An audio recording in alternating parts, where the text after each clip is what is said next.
नमस्कार दोस्तों, न्यूज संगम चैनल पर आपका स्वागत है और आपका सामना हो रहा है सिख धर्म से। क्यों आए संत रामपाल जी महाराज जी की शरण में? क्या पड़ोसियों का भी बदला भेष? कौन है नानक जी के गुरु? क्या है सचखंड का संदेश? आइए जानते हैं वह देश, ये है इनकी पहचान। आइए चलते हैं, सुनिए लगाकर कान निहाल सिंह महाराष्ट्र वाले की जुबान। सर, नाम क्या है आपका? मेरा नाम निहाल सिंह चंदर सिंह कांचवाली, महाराष्ट्र। हाँ, संत रामपाल जी महाराज से नाम दीक्षा कब लिया है आपने? 2021 में। हाँ, प्रथम नाम और सतनाम हो चुका है। आप सिख धर्म से बिलोंग करते हैं? हाँ, सिख धर्म से है। संत रामपाल जी महाराज से नाम दीक्षा लेने से पहले कुछ साधना वगैरह करते रहे होंगे आप?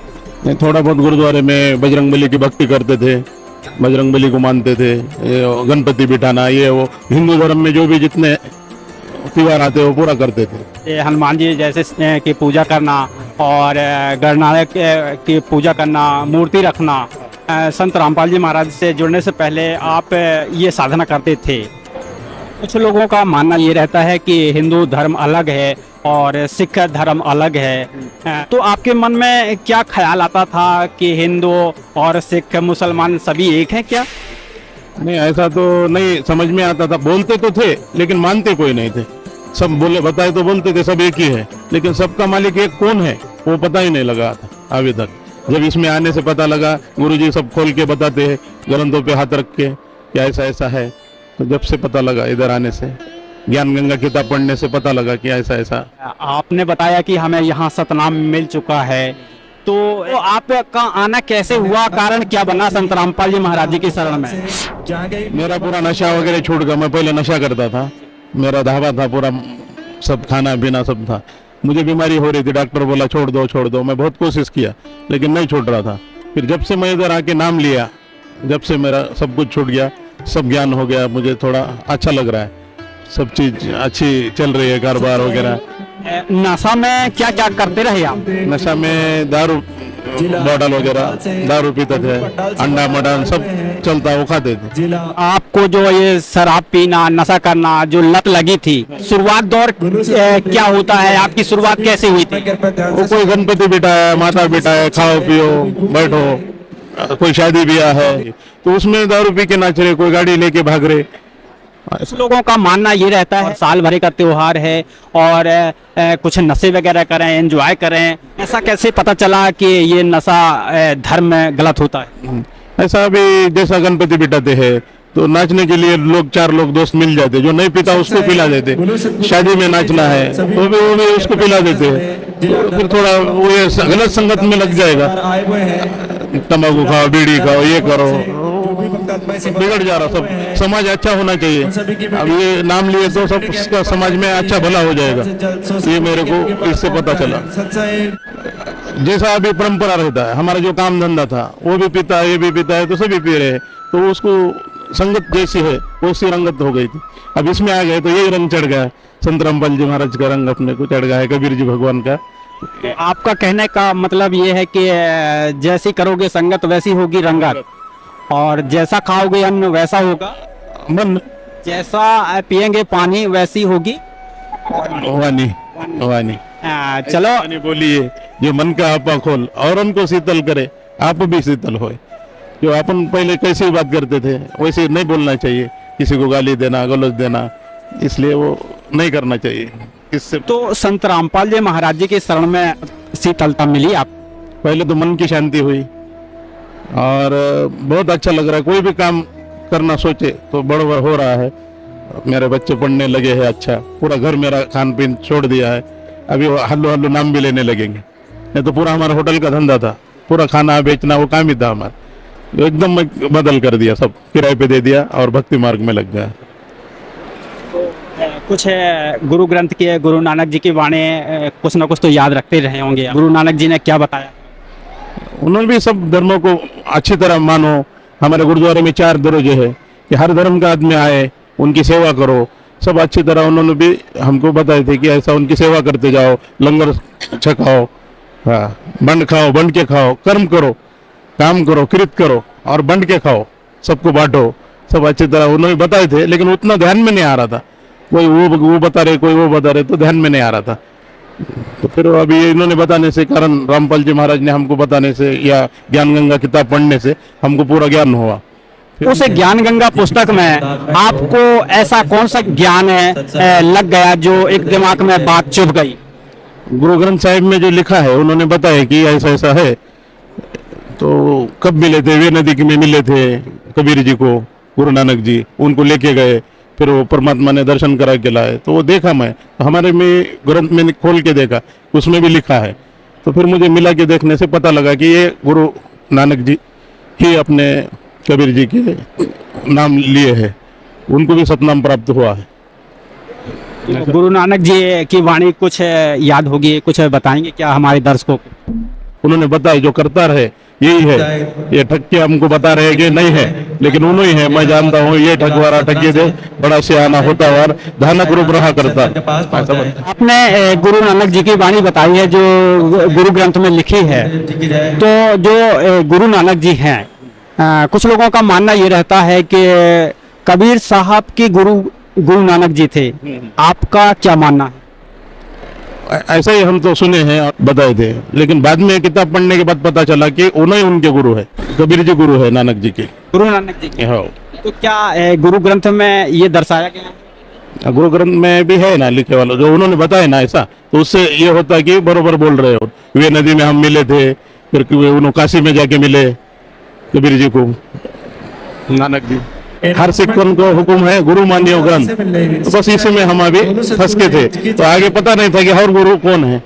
तो अभी इसमें आने से पता चला कि दुनिया में 11वें गुरु अपने संत रामपाल जी महाराज आ चुके हैं, और यही अपना इनके नाम लेके मुक्ति मिलेगी, अपने को मोक्ष का मार्ग मिलेगा। सिख धर्म में हमने देखा है पगड़ी और दाढ़ी वगैरह, कारण क्या है जो एक अलग सा सिद्धांत सिख धर्म में देखा जा रहा है? ये जब पहले कोई पुलिस और मिलिट्री नहीं थी, तो इसकी वजह से क्या ऐसा हिंदू धर्म पे कुछ अत्याचार होता था, तो इसकी वजह से इन्होंने आगे आके कुछ इसको सिख धर्म की स्थापना करके इन्होंने, पहले शिव जी की भक्ति करते थे ना, अपन अभी समझ में आया, उन्होंने भी विष्णु की भक्ति करते थे, उनके भी 4 जन्म हो चुके हैं। मैं इसमें पढ़ने से पता चला, ये पहले हमको ये मालूम नहीं था। खाली खाना खाना है, लंगर छकना है, और खाली वाणी सुन लेना है, बस। वो वाणी में बता क्या रहे हैं ये पता नहीं लगता था। अब इसमें कैसा है, संत रामपाल जी महाराज ने खोल के बता दिया कि ऐसा ऐसा है, तो वो हमारे को लग गया कि ये सही है। संत रामपाल जी महाराज से जुड़ने से पहले किस लंगर में जाते रहे, किस आश्रम में जाते रहे? हमारा गुरुद्वारा है ना नांदेड़ में, महाराष्ट्र में, सचखंड गुरुद्वारे में जाते थे। तो वहाँ क्या क्या रूपरेखा थी, क्या प्रक्रिया बताई जाती रही? नांदेड़ में जैसा कीर्तन चालू है, कीर्तन सुनना है, थोड़ी देर सुबह एक पाठ कर लेना है, थोड़ा भक्ति, ज्यादा भक्ति नहीं है। बाद में अपना धंधों में इधर उधर लग जाना है, सतनाम वाहेगुरु जपना है, बस इतना। ज्यादा एक पाठ रहता है, वो पाठ करना है, सुबह सुखमणि का पाठ आता है, सब उसमें बताया है। लेकिन पता नहीं चलता था, जब उन्होंने बताया वाला हमको समझ में आता, मन जीते जग जीत। अब मन को जीते जग जीत लिखा है, लेकिन हम रोज गाने के जैसा सुन रहे, उसका पता नहीं लग रहा है क्या बोल रहे। तो मन को जीतेंगे तो जग को जीत जाएगा सब, ऐसा बताना उनका कारण है। लेकिन वो अपन खाली गाना जैसा सुन रहे हैं, भजन जैसा सुन रहे हैं, खाना खा रहे, आ जा रहे, आगे पता ही नहीं लग रहा ज्ञान का क्या है। उन्होंने बोले कि गुरु मानियो ग्रंथ, गुरु कोई ग्रंथ मानिए, तो जो लिखा है वही पढ़ना है। तो क्या मानना है, सिख धर्म को भी यहाँ संत रामपाल जी महाराज जी के शरण में आना चाहिए क्या? आना चाहिए ना, बिल्कुल आना चाहिए, क्यों तो ये सिख धर्म का मूल आधार ही नानक जी है, उनके साथ जुड़ना जरूरी है। ऐसा है, बिल्कुल मोक्ष का मार्ग चाहिए तो अपने को नानक जी और इनके साथ जुड़ना चाहिए, कबीर जी के साथ, अपने रामपाल जी महाराज जी के साथ जुड़ना चाहिए। लेकिन फिर भी कुछ ना कुछ अंश रहता है, अपने धर्म पर लगाव होता है, और कहते हैं कि हम तो सिख धर्म में कैसे हिंदू धर्म अपनाएंगे, कैसे ज्ञान आगे आएगा जो संत रामपाल जी महाराज जी के शरण उन्हें मिल पाएगी। हमारे नानक जी बोले थे सब धर्मों को एक जगह लाओ, उन्होंने भी बोले, उनकी भी ये प्रक्रिया थी, लेकिन उनको नाम देने का अधिकार नहीं था। सतनाम जो उनको मिल गया कि भाई कलयुग बीतेगा 5500 पाचा, जब नाम होगा मेरा साचा, ये उन्होंने बोले थे। अब आया है वो प्राइम टाइम, वो टाइम आपको पता लग गया हमको कि हम पकड़ लिए अभी। कुछ लोगों का मानना ये रहता है कि ये तो भाई कलयुग चल रहा है और कलयुग में अधर्म ही बढ़ जाता है, तो आपको क्या लग रहा है, धर्म आगे बढ़ रहा है या अधर्म आगे बढ़ रहा है? आपका क्या कहना है? आगे बढ़ रहा है, खर्चे पानी रुक रहे हैं, किसी की शादी के लिए खर्चा कर रहे, वो शादी भी अपन करा के दे रहे हैं, रक्तदान हो रहा है, या हर चीज इतना ऐसा है कि एक स्वर्ग में आए जैसा लगता है। ये मनुष्य को कैसा रहना चाहिए इसमें के बारे में, अपना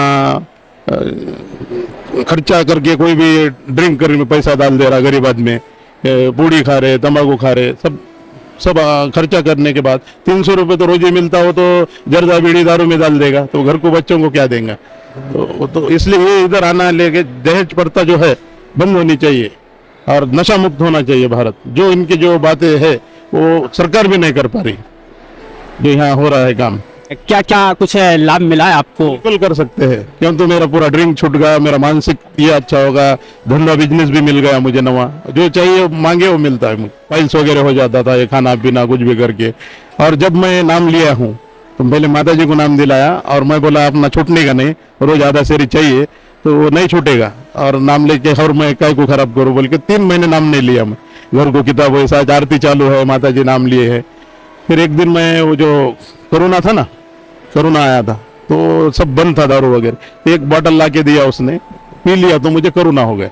वो हाथ लगा के कहाँ से लगा के, तो पूरा वो ये गले में मुझे 15 मिनट में ऐसा पूरा कोरोना के जैसा, हवा भी नहीं कुछ भी नहीं। फिर मैं मत्था टेका, कल आके मैं आके नाम लूंगा, तो 15-20 मिनट आधा घंटा में मेरा कोरोना सब गायब होगा, बीमारी दूर हो गई। बीमारी दूर। एक गोली नहीं खाया मैं, नाम लिया दूसरे दिन से तो सब नाटक लग रहा, कैसा दारू पीते लोग, क्या है, कुछ नहीं, पहला कुछ भी याद नहीं। आपने बताया कि मंदिर में जाते तो कुछ मांगता नहीं हूँ, ये तो क्या है माँ, खाली बस मूर्ति है। सब तो चला गया, उन्होंने तो काम करके चले गए, अब अपने को काम करना है। संत रामपाल जी महाराज जी के आश्रम में आते हैं तो क्या मांग रखते हैं? मांग तो कुछ भी नहीं, उन्होंने जो दिए वो बस जो सुकून दिए वो दिल का। मेरा बच्चा अभी पढ़ाई में है, पढ़ाई अच्छी कर रहे हैं, वो सब मांस मच्छर छोड़ दिए, इसलिए मुझे बहुत अच्छा लगा कि कृपा है मेरे।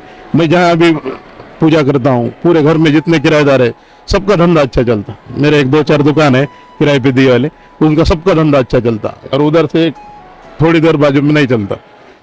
वहां से सब कुछ ठीक हो गया, तबीयत अच्छी हो गई। घर में भी हमारे परेशानी थी, उनको भी ऑपरेशन का टाइम था, वो भी कम हो गया। आपका कहने का मतलब ये है कि संत रामपाल जी महाराज जी से नाम दीक्षा लेने पर पड़ोसियों का भी सुधार होने लगता है? लगता है, क्योंकि अपने अच्छे रहेंगे ना। जो पहले जो बात थी वो बातों में और बहुत फर्क गिरा ना, जय कैसा रहना चाहिए, कैसी बात करना चाहिए। आप भी शीतल होए, औरों को शीतल करे, तो वही बात जो चल रही है वही आएगा, दूसरा कुछ। सब महाराज जी की कृपा है, अच्छा चल रहा है। यहाँ इस आश्रम में आने के लिए आपका संदेश क्या होगा? सब जनों आना चाहिए, हर धर्म के लोग आना चाहिए। इंसान धर्म है, मानव धर्म है। ये पहले सबसे बड़ा मानव धर्म है। पढ़ लिख के तो आदमी वकील जज सब बन जा रहा, लेकिन इंसान नहीं बन पा रहा। अब बहुत बड़ा डॉक्टर बन गया है और रात को सो गया, अपना कोई ये हो रहा है, तो क्या मतलब उसका? इंसानियत जरूरी है, पहले इंसान बनो। जीव हमारी जाति है, मानव धर्म हमारा, हिंदू मुस्लिम सिख ऐसा ही धर्म नहीं कोई नहीं आ रहा। ये हमारे गुरु जी का वाक्य है। नमस्कार। सत साहिब।